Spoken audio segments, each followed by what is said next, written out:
Saludos a nuestros hermanos y amigos. Estamos en una nueva entrega para ustedes, para honra y gloria del Señor, en su programa La Esperanza Eterna. Les habla el pastor Santiago Mejía. Vamos a continuar con los temas presentados por el doctor Alberto Dreyer, temas que están relacionados con el capítulo 11 del libro de Apocalipsis. En esta ocasión, su tema será la historia profética del papado romano. Así que no nos perdamos ni un solo punto de esta exposición, que nos hará aumentar el caudal de conocimiento en cuanto a las profecías y al mismo tiempo nos invitará y nos desafiará para tener una relación más estrecha e íntima con nuestro Dios.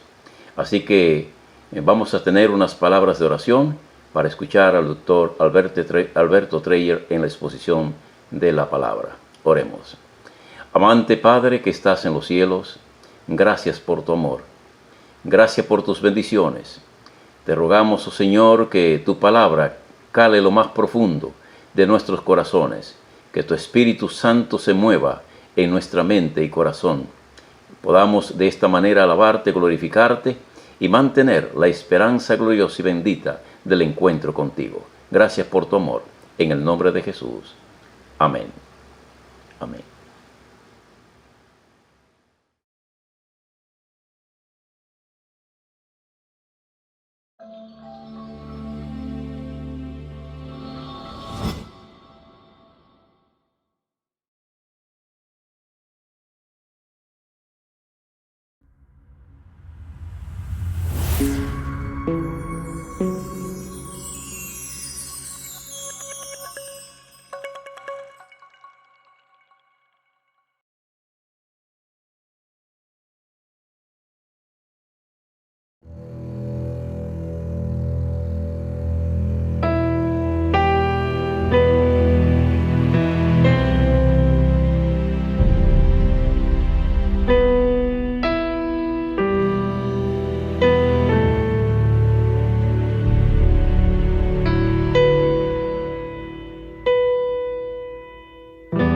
Los 3 hebreos decidieron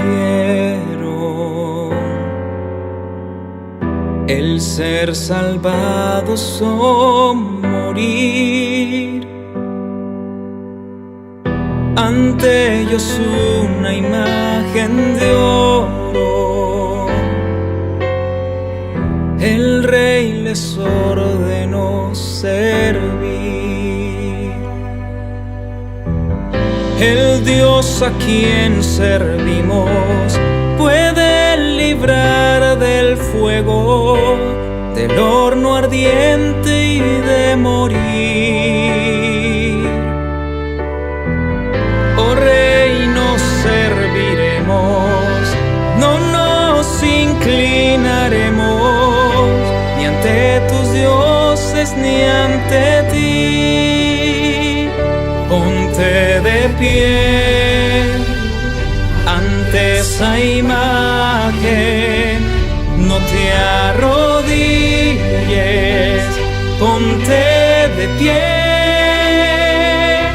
Está en las manos de Dios librarte, antes la muerte que ser infiel.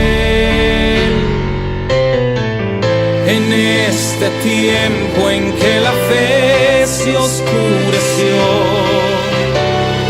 de la frialdad obtendremos el calor, de cobardía sacaremos el valor y lealtad de la traición.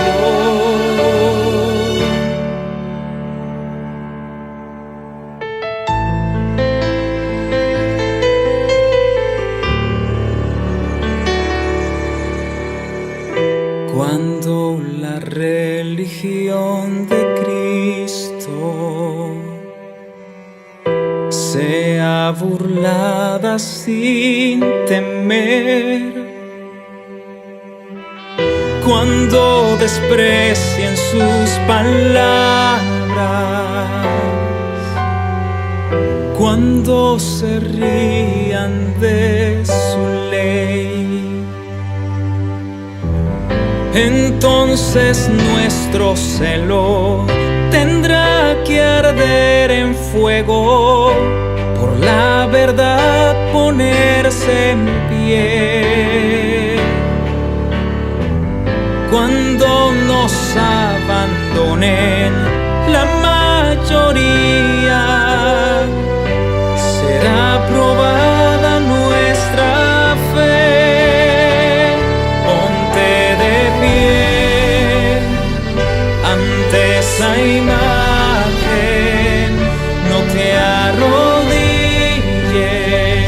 ponte de pie. Está en las manos de Dios librarte, antes la muerte que ser infiel, que ser infiel,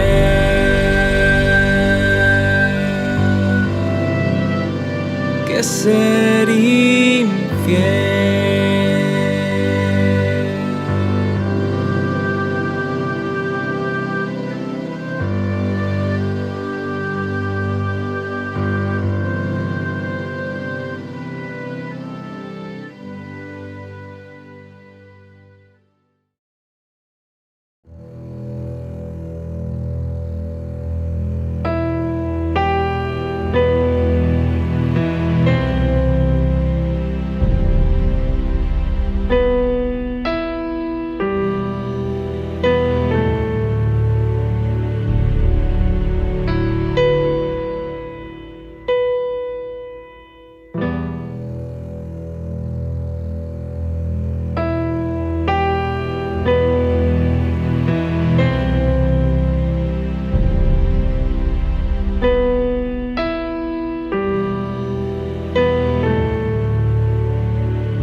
La historia profética del papado romano.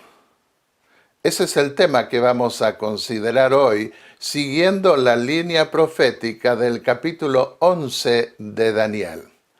Recordemos algunos de los puntos que toqué ayer sobre los principios de interpretación que me han guiado a estas conclusiones.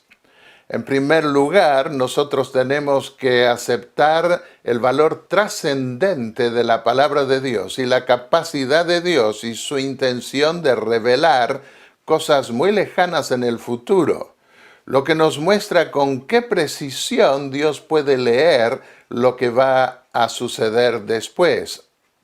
También tenemos que ver en grandes pincelazos los grandes movimientos religiosos dentro del plano del gran conflicto entre el bien y el mal. Y debemos recordar siempre que las expresiones rey del norte y rey del sur no siempre se refieren a una persona, a un rey, sino más bien al reino al que representan. Y la lucha la vemos siempre en dos contextos rivales. Dios a menudo usa los distintos poderes o permite que haya distintos poderes que se contraponen, a veces se unen, con el propósito de frenar el dominio absoluto del príncipe de este mundo sobre todos y aún sobre su pueblo. Ahora vamos a considerar los versículos que van después de la revelación de la abominación de horror y del quitamiento del continuo que vimos ayer. Dice el capítulo 11, el versículo 32, con adulaciones corromperá a los violadores del pacto. En el año 508, cuando Clodoveo fundó la ciudad de París, le puso el nombre que iba a tener por siglos y la tomó para ser la sede de su gobierno, uniendo la religión católica romana con el gobierno, con el Estado. Fue en el año 538 cuando Clodoveo comenzó así un nuevo sistema de reino. Y el obispo Avito lo aduló a Clodoveo diciéndole lo siguiente: de tu linaje pasado mantén solo la nobleza de sangre. Debemos recordar que Clodoveo fue el primer rey bárbaro que se convirtió al cristianismo. Pero desde hoy tú eres la norma en el reino de Dios, y el derecho y autoridad divinos de tu descendencia debe permanecer en la fe católica de Clodoveo. Justiniano, el emperador de Roma Oriental, que declaró al Papa cabeza de todas las iglesias y le permitió extender su dominio hacia el sur, como vimos en el mensaje anterior, a tal punto que hasta en una situación difícil, complicada con los ostrogodos, el Papa fue y se refugió por unos 3 años en Constantinopla. Y vemos allí nuevamente el principio de la adulación que emplearía con los grandes reinos de Europa. Por 1260 años los papas usarían ese método. En el año 538 Justiniano logró liberar, a través de su general Belisario, logró liberar al papa de los ostrogodos en Roma, y desde allí comenzó su agenda político-religiosa hacia el futuro. Juan, obispo de la ciudad de Roma, a su más ilustre y misericordioso hijo Justiniano. Entre las razones más conspicuas para alabar vuestra sabiduría y gentileza, el más cristiano de los emperadores y quien irradia luz como una estrella. ¡Qué adulación! Está el hecho de que has preservado reverencia para la sede de Roma y has sujetado todas las cosas a su autoridad y le has dado unidad. Otro momento importante en la historia del pontificado romano, del papado romano más definidamente, se dio con la petición del Papa Esteban II a Pepino el Breve, a quien le pidió que viniera a protegerlo de los lombardos. Según nosotros podemos ver en este paso histórico, fue el Papa Esteban II y le pidió a Pepino el Breve que lo protegiese. El mismo Pedro le dijo a Pepino el Breve, le habría traído un documento encuadernado en oro dirigido por el mismo Pedro a Pepino el Breve, en donde le pedía que defendiera los estados pontificios de los lombardos, garantizándole la victoria y dándole la autorización papal para iniciar una nueva dinastía franca. ¡Qué embuste! Que Pedro mismo escribió ese documento en oro y lo hizo caer del cielo y poner en las manos de este Papa Esteban II para dárselo a Pepino el Breve, y dándole al mismo tiempo la oportunidad de iniciar una nueva dinastía entre los francos, porque él no estaba en la línea dinástica de los francos. Y también le prometía supuestamente el apóstol Pedro vida eterna y grandes propiedades en el cielo si obedecía los ruegos del pontífice, de Pedro y de la Madre de Dios. ¡Qué interés tan grande que tenían supuestamente de los cielos estos personajes de los que habla aquí!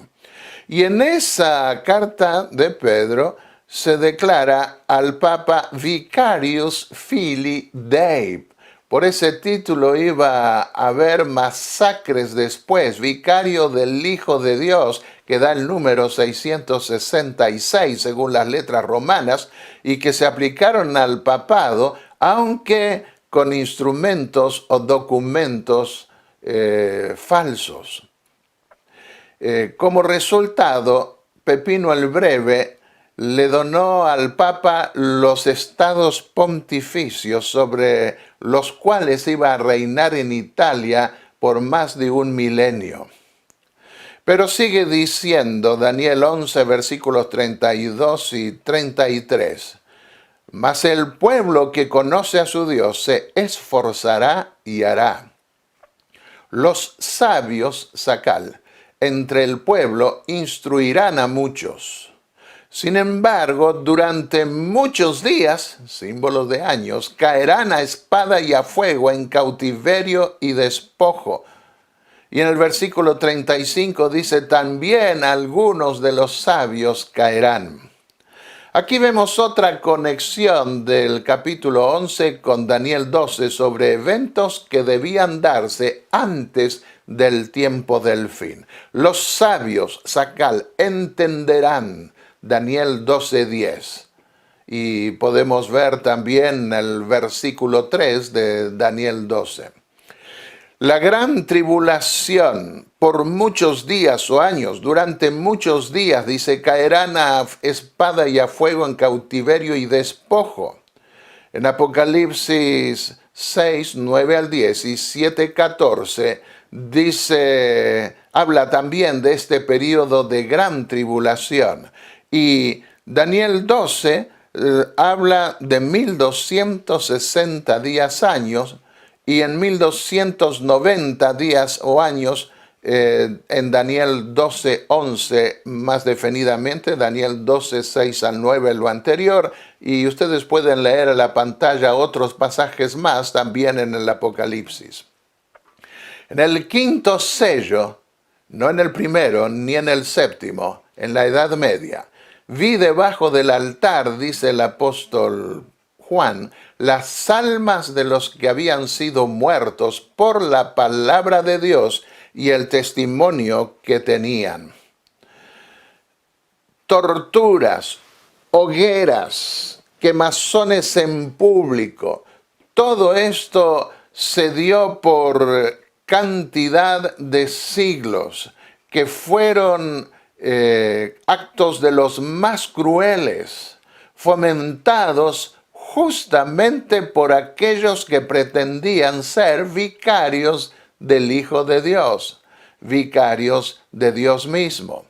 Los valdenses se refugiaron en los valles del Piamonte, en las zonas más altas de los Alpes, y a ellos se les puede aplicar más que a nadie lo que decía Daniel 11 más definidamente.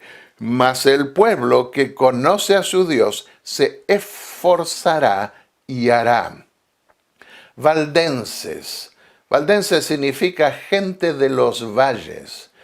Atribuyen a Pedro Valdo la fundación de los cristianos valdenses. Pero los estudios históricos que se han hecho muestran que Pedro de los Valles era Pedro Valdo, viene justamente de los valles, Pedro de los Valles. De manera que la antigüedad de ellos es muy anterior. Y ellos tenían escuelas donde preparaban Biblias manuscritas. Esta es una antigua escuela valdense que pude visitar cuando algunos años atrás estuve en esa zona del Piamonte. Y aquí estoy a la entrada de la cueva de los valdenses, donde se escondían para adorar a Dios con menos peligro de ser encontrados. Nella chiesa della Tana antico tempio della fede rivive lo spirito eroico dei padri che pregando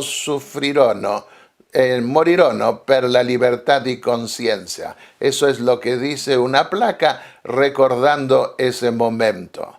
Allí en la soledad de las montañas, los valdenses cantaban, oraban, tenían cierto grado de libertad y después de preparar manuscritos de las Biblias iban como comerciantes y entonces al visitar distintos pueblos vendiendo cosas dejaban algunos manuscritos cuyos resultados se los conocerá el día de la eternidad. En el sur de Francia, no pertenecía todavía a Francia, estaban los amigos de Dios o de Jesús. Pero los papas levantaron leyendas contra ellos que hacían creer a la gente que un gato, adoraban el trasero del gato que hacían descender con una cuerda del techo y todos se peleaban en la oscuridad para besar sus genitales. Algo de lo más ridículo. De allí cat en inglés o en alemán, cátaros, adorador del trasero de un gato. Era un insulto, por supuesto. Y no se creían perfectos, sino que los declararon que la herejía de ellos era una herejía perfecta. Y el Sacro Imperio Romano, bajo la supremacía papal, quemó cientos de ellos, fogatas impresionantes donde quemaron vivos 200, en una ocasión 400 de una sola vez, quemándolos vivos. Miren qué vicario del Hijo de Dios podía ser ese que fomentaba esas cruzadas contra aquellos que querían poner la Biblia como fuente suprema de su fe y de su voluntad. Las más grandes hogueras de la Edad Media se dieron en esta época. Fueron quemados sus pastores vivos de a cientos. Escribió Elena de White en el libro El conflicto de los siglos, página 64. Los cuerpos mutilados de millones de mártires clamaban a Dios venganza contra aquel poder apóstata. Los tormentos eternos, decían en los tribunales de la Inquisición, bajo esa filosofía era que practicaban las torturas y las quemas de hoguera. Ellos consideraban, por creer en un tormento eterno de los malvados, que esos tormentos podían comenzar ya bajo administración inquisitorial. Cuando visité el Museo de la Inquisición en Carcasona, al entrar en un lugar, la puerta al abrirse hacía accionar una parte de la televisión, donde reconocía al Papa Juan Pablo II que millones fueron martirizados durante la Edad Media. Y la primera cruzada contra los albigenses mató a 20.000 habitantes, a todos, niños, viejos, jóvenes, mujeres. Puede haber católicos, le dijeron al prelado papal que vino de Roma, y él dijo, mátenlos a todos, el Señor hará la diferencia después. Aquí estoy frente a la fortaleza de Carcasona. Daniel 11:34 dice, muchos se unirán a ellos hipócritamente. Como ellos estaban metidos en su interior, en el interior de esta enorme ciudad que todavía permanece, enorme ciudad en referencia a aquellos días, enorme fortaleza. Entonces hicieron arreglos con varios de los príncipes de los albigenses, con el propósito de charlar con ellos, hacer una tregua de paz. Pero no se podía confiar en la palabra de los príncipes católicos porque los ahorcaron a todos los que salieron pensando discutir esos principios de paz. Y aquí vemos algunas de las láminas de la Inquisición. Cuando visité hace varios años atrás, tenían el busto de un inquisidor, de un papa inquisidor, Benedicto XII. Yo me pregunto si el papa Benedicto XVI habrá pensado en la lista de benedictos que lo precedieron. Mandó a la hoguera este papa a algunos y después llegó a ser papa. Y podemos ver varios papas inquisidores. El papa Paulo IV en 1555, el papa Pío V en 1566, el papa Sixto V y el papa Alejandro VII en 1585. Y el papa Clemente VII beatificó y canonizó el 22 de mayo de 1712. El inquisidor Jacques Fournier fue más tarde Benedicto XII, que mencioné recién. Condenó a un predicador albigense, Pedro Autier, para ser quemado vivo en la hoguera frente a la Catedral de San Esteban en Tolosa. ¿Cómo podemos identificarnos con esta gente como siendo realmente cristianos y como siendo bendecidos por Dios? Al contrario, yo me siento identificado por esos mártires que decidieron morir por su Señor. Torturas de todo tipo los caracterizó, de tal manera que muchos sufrieron durante todo ese tiempo. Visité Termes, cayó después de 10 meses de asedio. Cuando caigan, dice Daniel 11:34, recibirán poca ayuda y muchos se unirán a ellos hipócritamente. Que rechazaban, aquí está Cabaret o Lastour, en esa zona del sur de Francia, que hoy los franceses llaman Le Pays Catar, el país cátaro. Rechazaban al Papa, rechazaban la Virgen y rechazaban la misa como todos los protestantes. Y sostenían la Biblia y la Biblia sola como una única norma de fe y conducta. En Minerva, rodeada por un río, fueron calumniados, tergiversaron las creencias de ellos, y la única autoridad que ellos aceptaban era la Biblia. Allí en Minerva, más de 200 pastores de ellos fueron quemados vivos. En Labor, otro lugar que conmemora el lugar donde mataron a una madre de Israel, podríamos decir hoy, porque atendía huérfanos y educó y se sacrificó por muchos niños y era muy famosa. Un cuadro horrendo, la pusieron en un aljibe y la ultimaron a pedradas. Más de 400 albigenses amigos de Dios fueron quemados en Labor. Bueno, podemos ver varias imágenes de las torturas que hacían en la Inquisición. Esto lo tomé del Museo de Lima. Cuando caigan, decía Daniel 11:34, recibirán poca ayuda. Los príncipes cátaros salieron a defenderlos, les pusieron el apodo de cátaros. Eran los que gobernaban esas regiones.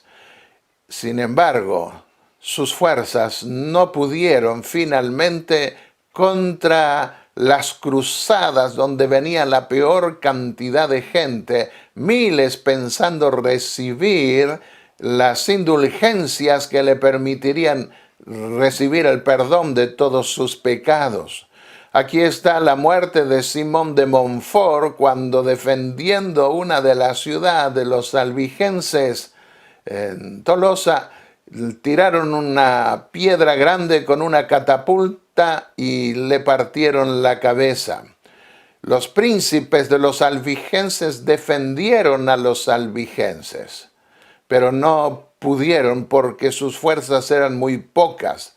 Les serán entregados en sus manos por tiempo, tiempos y medio tiempo. Daniel 7:25, Apocalipsis 13:5, también vimos Daniel 12, versículos 6 y 7. Monsegur, el último baluarte albigense. Allí tenían un príncipe que los defendía, pero llegó el momento en que la cruzada que venía del norte ante los pedidos papales acabó con ellos. Desde Monsegur, nosotros desde allí arriba podemos ver qué preciosa vista se veía. Y se le permitió combatir a los santos y vencerlos. Tendrían poca ayuda. Aquí está la paciencia y la fe de los santos, decía Apocalipsis 13, versículos 7 y 10. Vino después la Reforma Protestante con Lutero. Los príncipes alemanes salieron a defender la causa luterana. Lutero tradujo la Biblia al alemán y el principio que lo movió fue el que encontró en la epístola a los Romanos, el capítulo 1:17, donde dice: el justo vivirá por la fe. Yo no puedo, dijo Martín Lutero, someter mi fe ni al Papa ni a los concilios, por lo cual si no sujetan mi conciencia a la palabra de Dios, yo no puedo ni quiero retractar nada por no ser digno de un cristiano hablar contra su conciencia. La masacre de San Bartolomé, donde 50.000, 70.000, algunos dicen 100.000, ¿quién lo sabrá? Solo en el reino de los cielos lo sabremos. Fueron muertos en una noche el número principal y después en los días subsiguientes, tratando de exterminar el protestantismo. Recibirán poca ayuda. Daniel 11:35, insistimos en este punto. Se formó la Liga de Torgau. No tenía organización militar ya en el siglo XVI. Era solo para protegerse y en oposición a la dieta de Worms que condenó al Lutero. Luego se formó la Liga de Esmalcalda, que duró de 1531 a 1546. Formó un ejército de príncipes alemanes con propósitos defensivos contra el Sacro Imperio Romano, contra el ejército católico del emperador Carlos V y del Papa. Pero fueron finalmente derrotados, de allí que dice recibirán poca ayuda. Pero otros príncipes luteranos continuaron la defensa de la fe protestante hasta la paz de Augsburgo en 1555. La Liga de Heilbronn de 1633 a 1648. La Unión Protestante 1608 a 1621 contra la Liga Católica. Y luego los hugonotes en Francia. La guerra duró, la famosa Guerra de los 30 años, donde los príncipes protestantes buscaban defenderse de los esfuerzos católicos y del emperador del Sacro Imperio Romano para imponerles la fe católica por la fuerza. Algunos de los sabios caerán, dice el versículo 35, para ser purgados y limpiados y emblanquecidos hasta el tiempo determinado, después se verá, hasta el tiempo del fin. Porque aún para esto hay plazo. La masacre de San Bartolomé figura entre las más desastrosas que se dieron en la historia del cristianismo papal. Por eso, al hablar de la mujer babilónica que representa a la iglesia romana, dice Apocalipsis 17:6, y vi a la mujer ebria de la sangre de los santos y de los mártires de Jesús. Millones perecieron bajo este poder apóstata.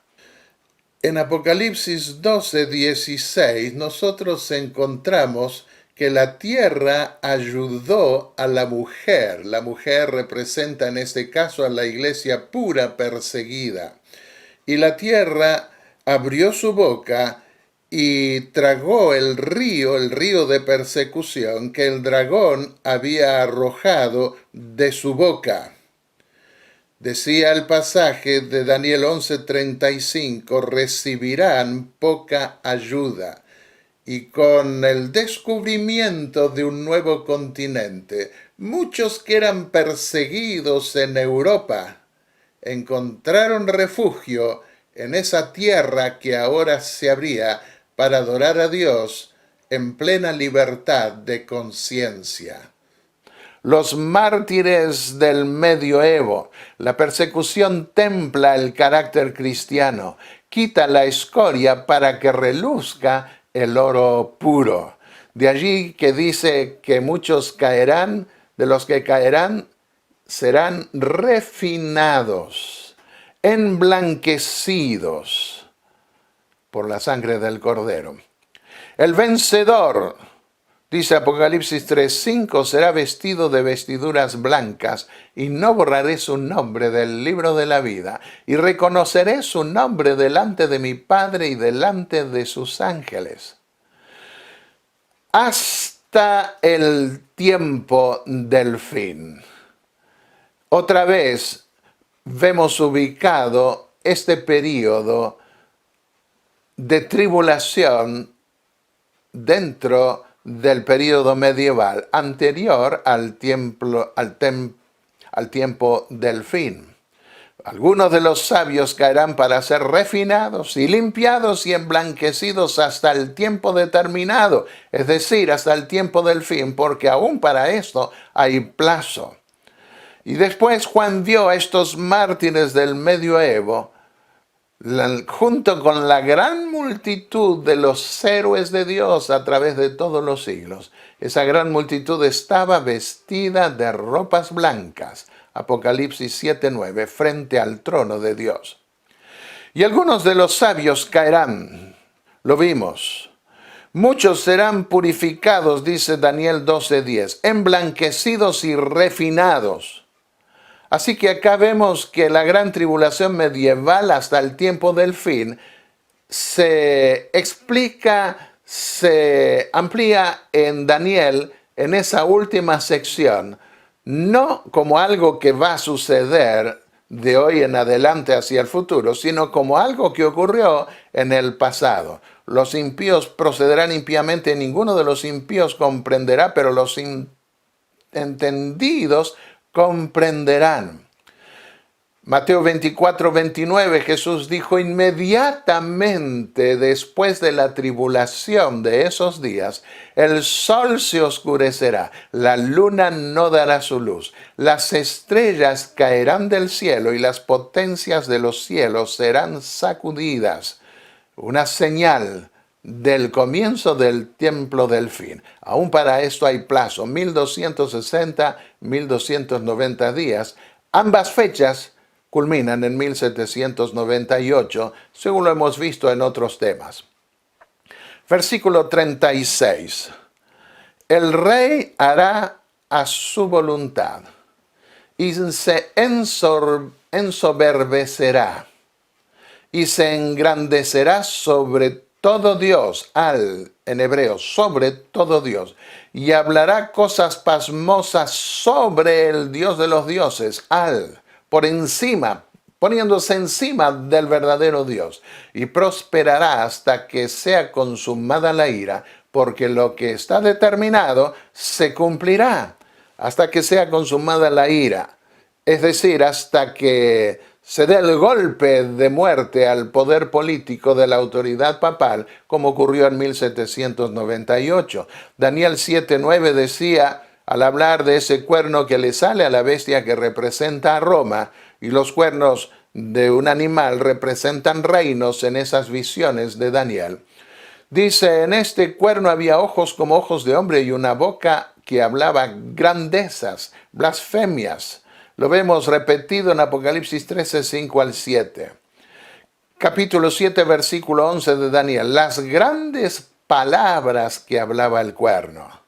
Versículos 20 y 21 del capítulo 7. Este mismo cuerno tenía ojos y boca que hablaba grandezas, y su parecer era mayor que el de sus compañeros. Y veía yo que este cuerno hacía guerra contra los santos y los vencía. Tendrían, sí, pero sería poca la ayuda que recibirían.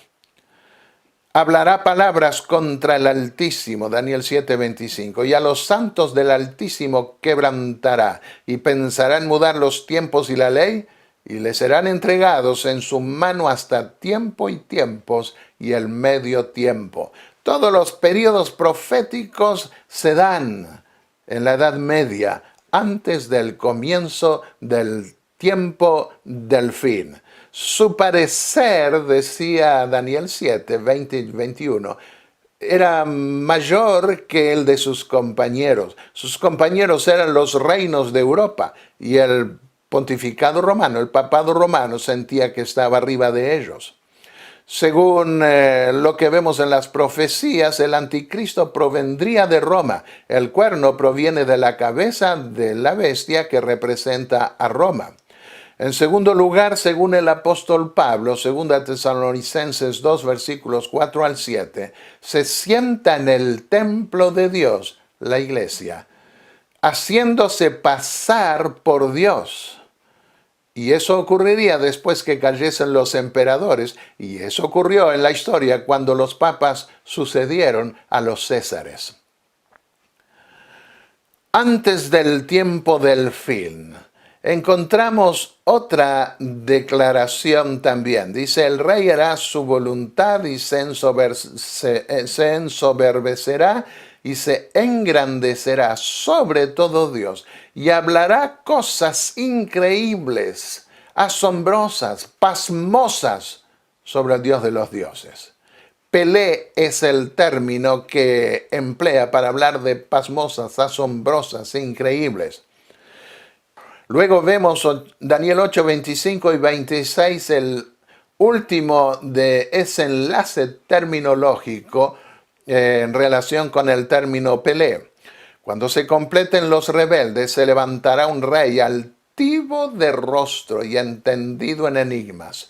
Su poder se fortalecerá, mas no con fuerza propia, y destruirá pasmosamente, increíblemente, asombrosamente, y prosperará, y hará arbitrariamente, y destruirá fuertes y al pueblo de los santos. Daniel 12:6, en esa parte explicativa del final del libro de Daniel, dice, ¿hasta cuándo se cumplirán estas cosas pasmosas? Y responde, hasta el tiempo del fin. En otras palabras, esas fechas que da Daniel 12 se refieren a un periodo que ya se dio desde nuestra perspectiva hoy. No busquemos fechas en el futuro, porque no las hay en la Biblia. Inocencio III mostró ese tipo de engaño, ese papa que llevó el papado a la cumbre del poder político. Asombrosamente pude leer en Wikipedia de que era un papa muy humilde. Inconcebible, él lanzó las cruzadas contra los albigenses en el sur de Francia y se elevó de una manera en donde quería hacer creer a la gente que ni en el cielo se podían refugiar porque allí lo encontrarían a él, ni en la tierra donde estaban, ni siquiera en el infierno. Roma no tiembla ante la herejía, les escribió al rey de Francia. Por el contrario, considera una buena política proclamar y exagerar su virulencia y organizar bajo el signo de la cruz una guerra de conquista que confirmará en el sur de la Galia, vecina de España e Italia, el poder del Papa. Esta debe ser una buena oportunidad para la Iglesia, verdadera heredera de la administración romana, para confirmar su importancia en la vida de los pueblos y las sociedades. Y el papado cambió el cuarto mandamiento, el séptimo día sábado, por el primer día domingo, lo que es una blasfemia atreverse a cambiar la ley que Dios escribió con su propio dedo. Los títulos blasfemo, sumo pontífice, vicario de Dios, su santidad.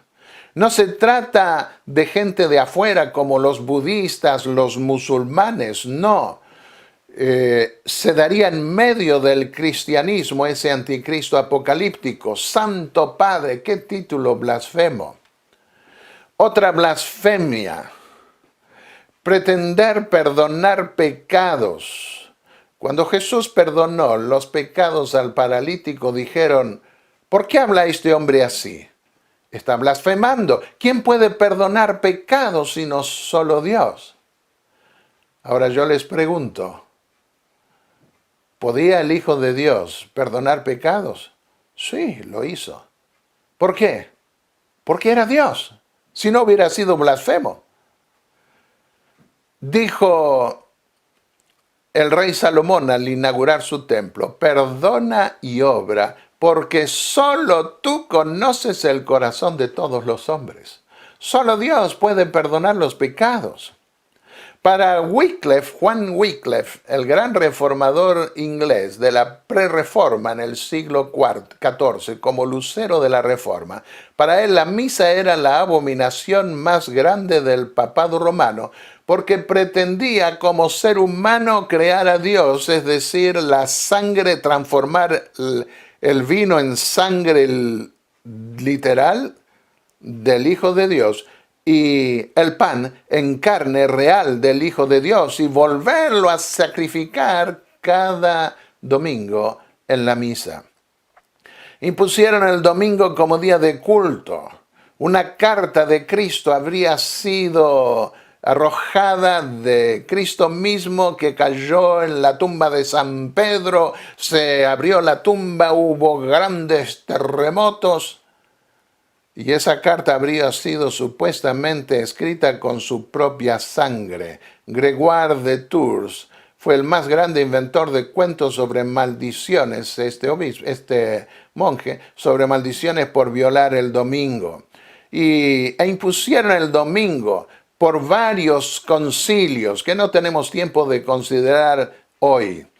Y del Dios de sus padres no se cuidará, ni del amor de las mujeres, ni se cuidará de Dios alguno, porque sobre todo se engrandecerá. Daniel 11:37. No tuvieron temor de Dios. La intolerancia religiosa que ejercieron contra los paganos, los musulmanes, los judíos y, por supuesto, los cristianos que no querían someterse a la autoridad suprema del pontífice romano, sino que antepusieron la Biblia ante sus pretensiones arrogantes. Eso revelaba que no tenían temor de Dios, del Dios de sus padres. No se cuidará, no le importará.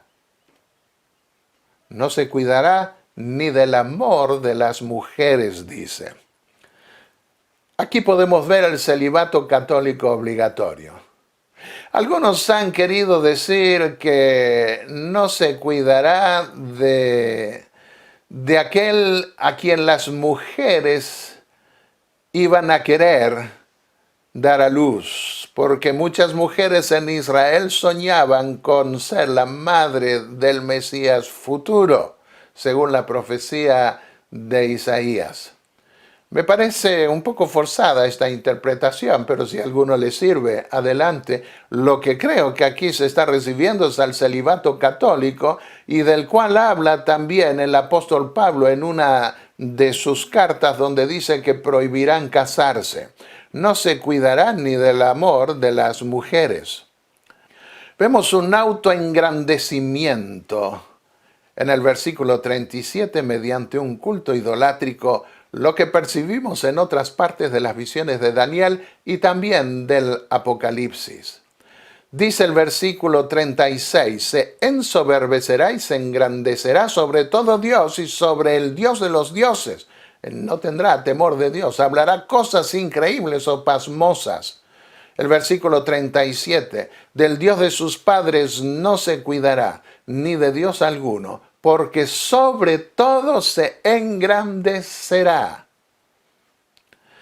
El versículo 38, mas honrará en su lugar al Dios de las fortalezas, donde la gente se refugia en su idolatría. Dios que sus padres no conocieron, lo honrará con oro y plata y piedras preciosas y con cosas de gran precio. El versículo 39, actuará contra la más fuerte de las fortalezas, el santuario del cielo, según vimos el santuario fortaleza del versículo 31, con la ayuda de un Dios ajeno o extraño, versículo 39. Vemos Apocalipsis 13:2, el dragón le dio su poder, su autoridad. Capítulo 8, versículos 10 y 11, se engrandeció hasta el ejército del cielo, e hizo caer a la tierra parte del ejército y de las estrellas y las pisoteó. Se engrandeció hasta igualarse con el príncipe del ejército, le quitó su intercesión regular y echó por tierra el lugar de su santuario. El santuario fortaleza era el lugar de protección, Daniel 11:31. Veamos, Isaías 27:5. Mi fortaleza o mi protección. Haga paz conmigo, dice Dios, porque Él tiene un lugar de fortaleza y está en su templo. Isaías 25:4. En esa parte que se conoce como el pequeño Apocalipsis de Isaías, porque toca cosas relativas al fin. Dios, una fortaleza, es una fortaleza para el defenso y necesitado. Nahum 1:7, el Eterno es bueno, una fortaleza en tiempos de angustia, es el mismo término que se emplea en hebreo. Nehemías 8:10, el Eterno es mi fortaleza. Jeremías 16:19, oh Señor, mi fuerza, mi fortaleza y mi refugio en el día de la aflicción. Ese Dios de las fortalezas es el Dios de aquellos que fueron martirizados, que se refugiaron en Dios, sabiendo que Dios les devolvería la vida en el más allá. Acá vemos también el principio del culto idolátrico que tomaron en Roma especialmente y lo extendieron por toda Europa del paganismo romano. Dice, honrarás en su lugar al Dios de las fortalezas, que aquí se lo pone en paralelo con Dios ajeno en el versículo 39. Y lo hará honrará a ese Dios con oro y plata, piedras preciosas y cosas de gran valor. Apocalipsis 13, 2 y 4 dice, el dragón le dio su poder y su trono y grande autoridad. ¿Para qué? Para que adorasen al dragón. Y adoraron al dragón que había dado autoridad a la bestia, y adoraron a la bestia, a aquel a quien le dio su autoridad, al pontífice romano. De manera que este principio honrará en su lugar al Dios. Sí, podrá hablar del nombre de Dios, podrá hablar de Cristo, podrá hablar de santos, de vírgenes y de cuantas cosas más, pero aún sin saberlo, están invocando a un Dios ajeno, aquel que les dio ese poder y autoridad que viene de abajo, no de arriba. La triple corona, muchos interpretan la triple corona del Papa como Rey del cielo, Rey de la tierra y Rey de los mundos subterráneos.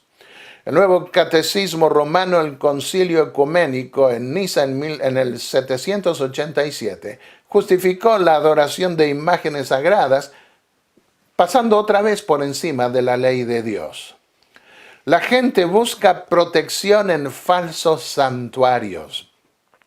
Will Durant, un historiador católico, dice, una adoración íntima y confiada de los santos reemplazó el culto de los dioses paganos. Los altares paganos fueron rededicados a héroes cristianos y la tosca matanza de una víctima viviente fue sublimada en el sacrificio espiritual de la misa. La misa fue una invención que surgió para mostrarle a los paganos que nosotros, los cristianos, también tenemos altares, también sacrificamos. Agustín de Hipona en el siglo V clamó diciendo: no tratemos los santos como dioses, no deseamos imitar a los paganos que adoran a los muertos, no les construyamos templos ni les levantemos altares, sino que con sus reliquias levantemos un altar al único Dios. Uno de los sueños católicos, de muchos católicos, es llegar a hacer algún milagro y de allí pasar a ser santo para que la gente desde la tierra les rinda culto. Pero yo les pregunto algo. ¿Una persona puede escuchar pedidos de cientos al mismo tiempo, distintas clases de pedido? No. Solo Dios puede atender las oraciones de millones de personas, llegado el caso, al mismo tiempo, porque es Dios. Pero un ser humano no. De manera que cuando le invocan a un santo o a otro santo más, ellos los están tratando como si fueran dioses. ¿De dónde provino la estatua de María y Jesús? De la diosa Isis y su hijo Horus. Honrará en su lugar al dios de las fortalezas, donde la gente se refugia, pero con un dios ajeno. A los dioses paganos les pusieron nombres de santos y los deificaron. Aquí podemos ver la estatua del dios Júpiter de los romanos. ¿Qué? ¿No es la estatua de San Pedro? Sí, fue rebautizada como San Pedro en Roma. El pie derecho de metal recibió tantos besos a lo largo de los siglos que ya ni se le ven los dedos. No te inclinarás a esas imágenes, dijo Dios en el segundo mandamiento, ni las honrarás. Y aquí vemos el Papa emérito Benedicto XVI y el Papa Francisco arrodillándose frente a una imagen. Idólatras, según el término bíblico, que digan que veneran pero que no adoran. Es lo mismo. Los paganos hacían lo mismo cuando se arrodillaban delante de sus dioses. Es el diablo quien responde cuando se consulta a los muertos. Deuteronomio 18:11 dice: no sea hallado en ti nadie que consulte a los muertos, porque cuando cualquiera que hace eso es abominable. Sería la abominación de desolación. Abominable al Eterno. Por causa de estas abominaciones, el Eterno tu Dios expulsará a esas naciones de delante de ti. Actuará contra las más fuertes fortalezas, el santuario celestial, con la ayuda de un Dios ajeno. Y aunque Dios pueda responder en determinado momento la fe sencilla e ignorante de alguna persona, por regla general, cuando se invoca a los muertos, es el mismo diablo que engaña, que interviene para engañar. Porque hay un solo Dios, 1 Timoteo 2:5, dijo el apóstol Pablo, y un solo mediador entre Dios y los hombres. No santos que los invoquemos para que ellos invoquen a María, para que María invoque a Jesús y para que Jesús finalmente invoque al Padre. Un solo mediador, Jesucristo, hombre.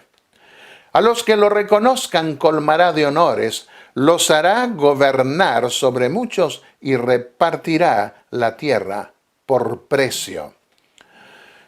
El Papa Inocencio III llamó a las cruzadas contra los albigenses y le concedió al rey de Francia sus tierras expropiándolas de los príncipes albigenses. Repartirá la tierra por precio. La bula de Intercaetera en 1493. También el Papa Alejandro VI repartió la tierra por precio, le dio a los lusos la zona que ustedes ven en el medio y a los españoles más allá en relación con el nuevo mundo que se descubrió. Y más recientemente, en un conflicto entre Argentina y Chile, fue el Papa Juan Pablo II, quien intervino para dividir esas regiones que estaban en disputa.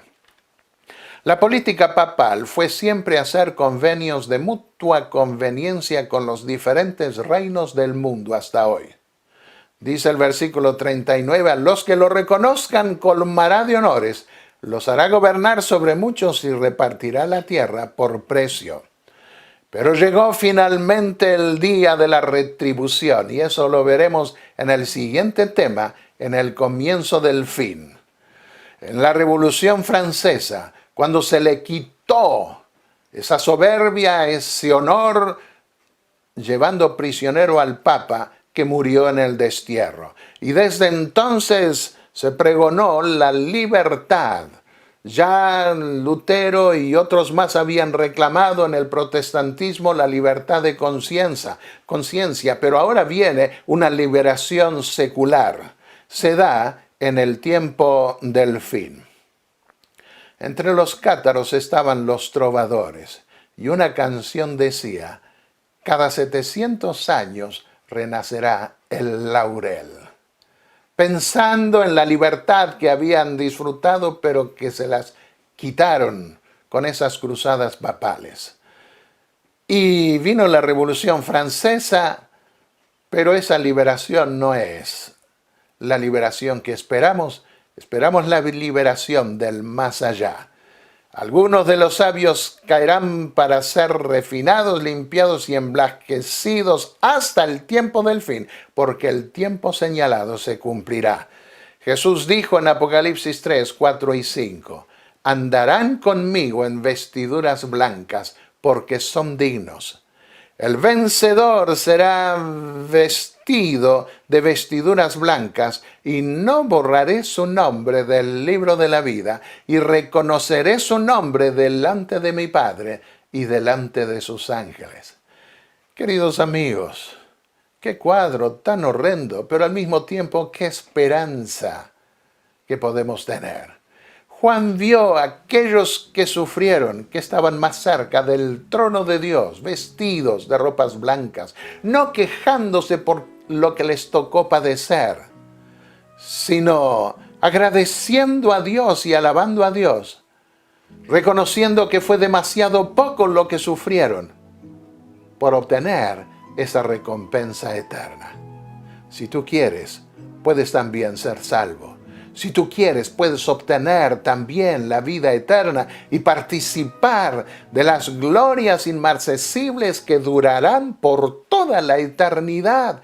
Nuestra vida debe proyectarse hacia el futuro, hacia la eternidad, no solamente concentrarse en las guerras y luchas políticas de poder que envenenan el corazón y amargan el espíritu. Podemos ser librados en nuestro corazón de todo eso por la sangre del Hijo de Dios y soñar con un mundo mejor que Dios otorgará. Que así sea, es mi deseo. Amén.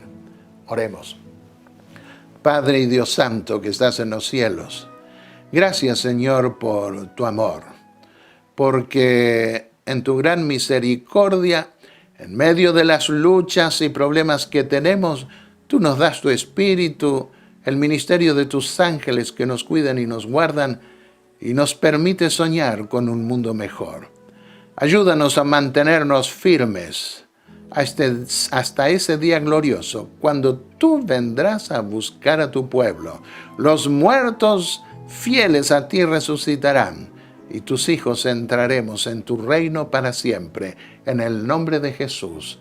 Amén.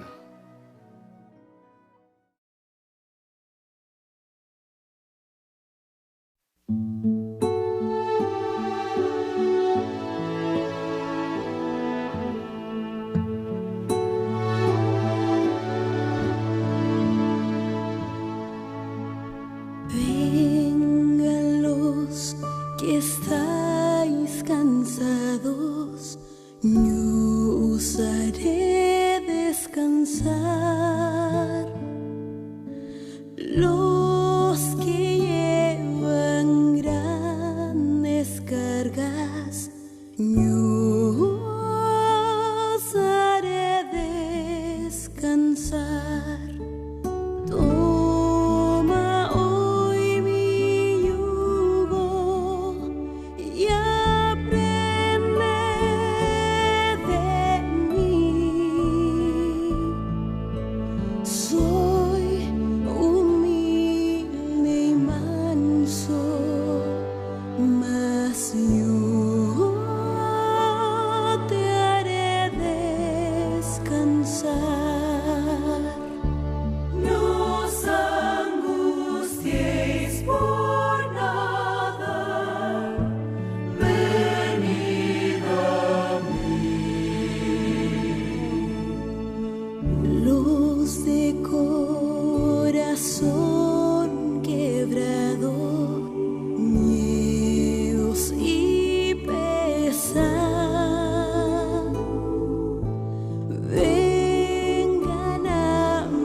descansar.